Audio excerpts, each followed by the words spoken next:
hard, but I find that a lot of people in my business, a lot of people don't eat well because they're scared. They walk into the kitchen and they're like, I don't know how to do this. And that's why I always say to people, like, people say like, oh, like, well, you don't use anything that's like pre-prepared and I'm like, if I'm teaching somebody who has never cooked a day in their life to cook, I'm not going to tell you to plant wheat so that you can mill your own flour to make your own bread. I mean, that's going to be completely inundating to somebody who's never done it. So you know what?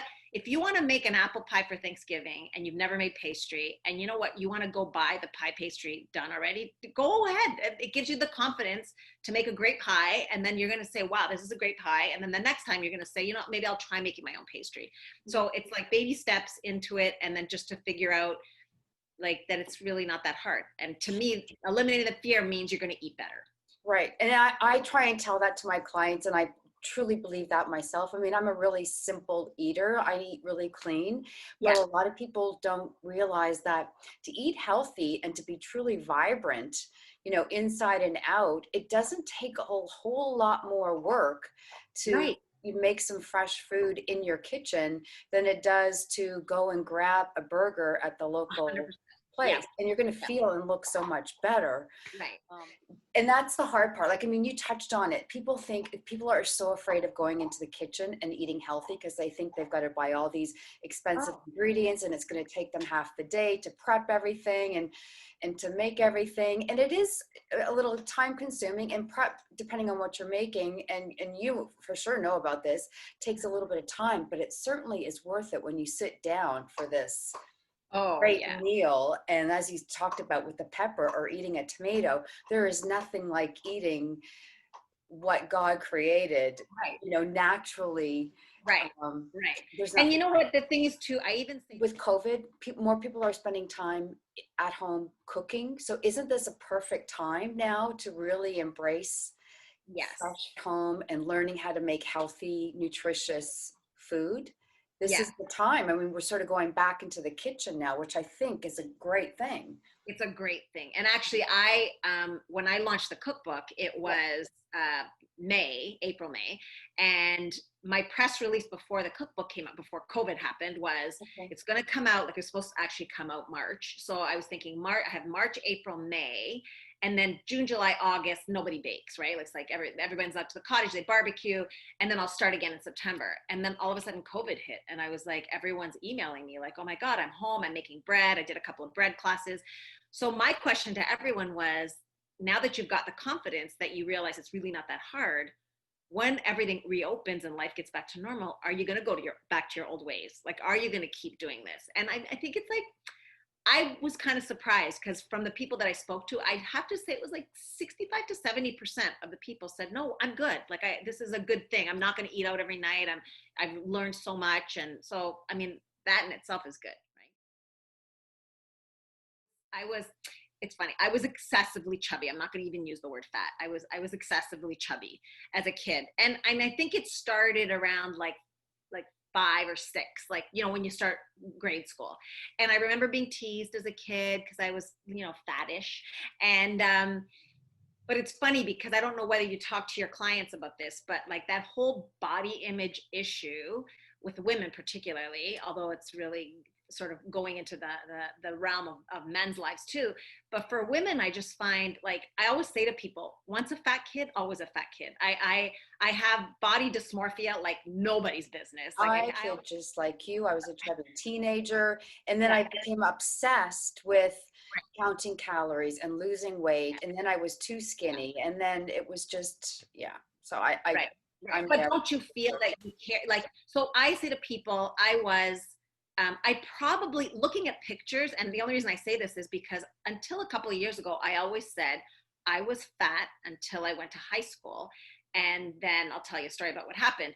But my sister-in-law, who is now my sister-in-law, but was my friend in elementary school, she said, I don't know why you say that. You really weren't fat. But I think because those crucial years, like 6 to 10, I was. And I think it was just sort of put into my mind. And, you know, my mother, God bless her, put a lot of emphasis on how you looked. And so she would say to me, well, you can't do that because you're heavy. And you can't do that because you're heavy. Your sister's skinny and she can do it, but you can't do that because you're heavy.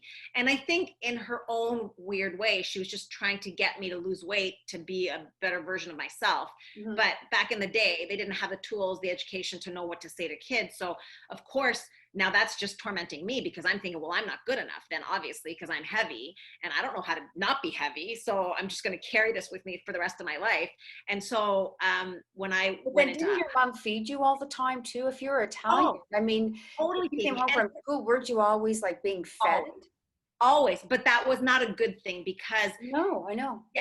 Yeah, because so food equals love, yes, which is great, but it's not great. But it's not because great. yeah, because you're saying like, I love you, eat this, you know, if you love me, you'll eat this. If you love me, you won't leave anything on your plate, you know, right. Fill in the blank, whatever, right? And so those things you carry into adulthood because you say like, you know, then you start rewarding yourself because my mom would say like, well, I know she loves food, so if she does good, I'm going to make her a cake. Yeah. And then I started to do it to myself as an adult. I'm like, look at what I did. I'm going to go have cookies, you know, like, so it's just this sort of reoccurring theme that happens in your life. Mm-hmm. And I always say to people like, you know, having gone through menopause now, you have a whole nother slew of issues because now it feels like a lot of this stuff is kind of out of your control. Where you gain weight is different than it was before. Some people struggle more. With the weight gain, I haven't really, like in terms of like going through menopause, but where it goes on my body is different than it used to be before. Yeah.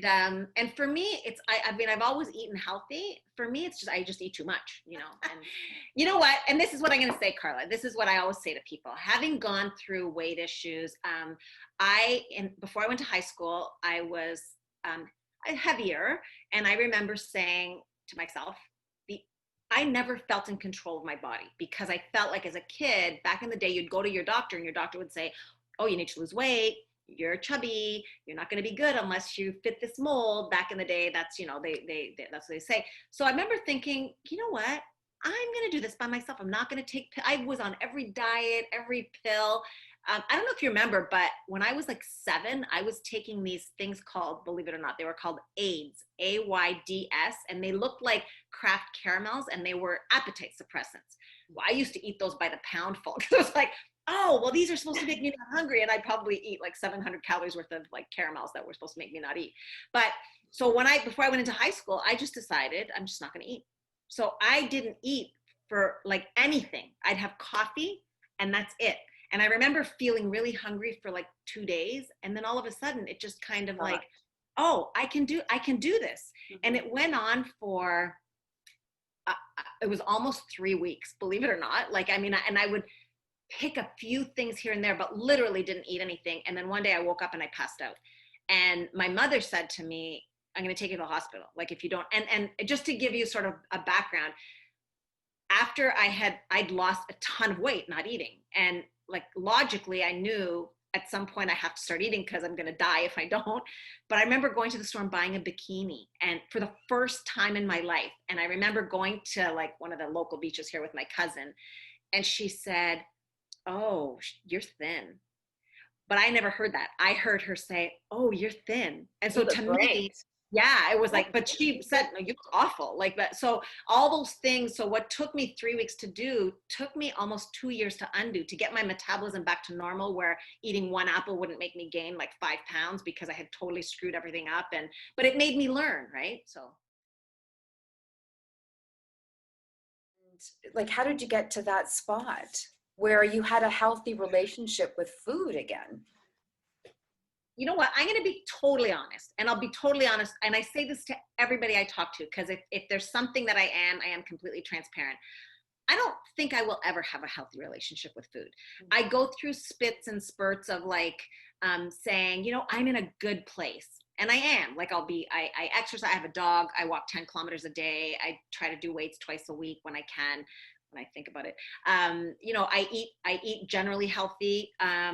But when I have down moments, everybody has a crutch. Like most people have something, and whatever that is. Some people shop, some people drink, some people do drugs. Like I eat, and to me, it is a drug of choice. It fills that hole in me that, like I always say when I talk to people about addiction, I always say, like, if you could close your eyes and picture, I always call it like a God hole. Like in my body, there's this big hole, and everyone has it, and it's empty. And so you have to fill it with things. And a balanced person would fill that hole with balanced things, like, family and love and food and fun and drinking and partying, but like all balanced. And if you have a person like me and maybe like you, we tend to fill it with things that are not good.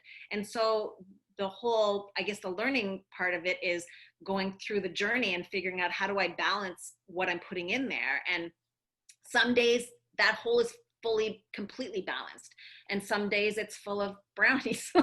So I think it just really depends on like where I am and how. And I say that to people because the one thing, honestly, Carla, that I can say about social media is people say, but you're so positive and you have such great self-esteem. And I'm like, I have the world's worst self-esteem. I think everything I do is bad. I think people just are really nice and tell me nice things about what I do, but I don't really believe that they're being honest. So I think the one thing I say to people is, don't believe that everyone has bad stuff in their life and they just deal with it differently. Some people will tell you that it's bad. Some people are, I deal with it through laughter and through other things. And I feel like I want to help other people, but sometimes I'm not in a good place. And so it's hard to, I always want to tell people it's okay to not be okay, because, like we all have to learn from each other. And that's why when I talk about food, I say, like, it's a journey. It'll be a journey until the day I die, because I've come to that conclusion. And the reality is, being older, and I'm sure, I mean, we've talked about the people that we go to high school with, and unfortunately there've been people that are our age that have died. And when you see the delicacy of what life is, I say, yeah, I want to be the best version of me that I can be, but I want to be happy. And if me waking up one day and eating well for a week and then saying, you know what, I want to go to that donut shop and I'm going to have a really good donut and I'm going to eat every bite of it and be so happy eating it, and then not feel guilty about it after. Yes, yeah, and but it all is based on how I feel while I'm eating the donut. If the minute I keep eating and I feel guilt or like remorse over like not eating something else, like, it's okay to have that and completely enjoy it, because I think that's the key to happiness and to a really long, vibrant life, is to be able to balance everything. Like, don't ever say, I can't do that. I can't do that. I mean, if we can manage the addictions, then, obviously if you're an alcoholic, you can't have alcohol, but, if you can manage it, then to me, balance is a good thing. But you've gotten a good to get back in the kitchen. I want people to feel comfortable cooking. And I feel like as long as they can kind of maneuver their way around the kitchen, then they'll just more quickly find ways to eat better, and whatever better is to that person. And so the whole point of the book was exactly what you said about baking. I felt like over the course of all the years that I was teaching, people were very intimidated by baking. Yes. And so I said, I think I even wrote it in the introduction. I said, like, you're not going to find like, that I'm going to tell you that you need the tears of a virgin mermaid to make these muffins, because there's nothing unusual that you're going to find in any of these recipes. I just want people to get back in the kitchen. I want people to feel comfortable cooking. And I feel like as long as they can kind of maneuver their way around the kitchen, then they'll just more quickly find ways to eat better. And whatever.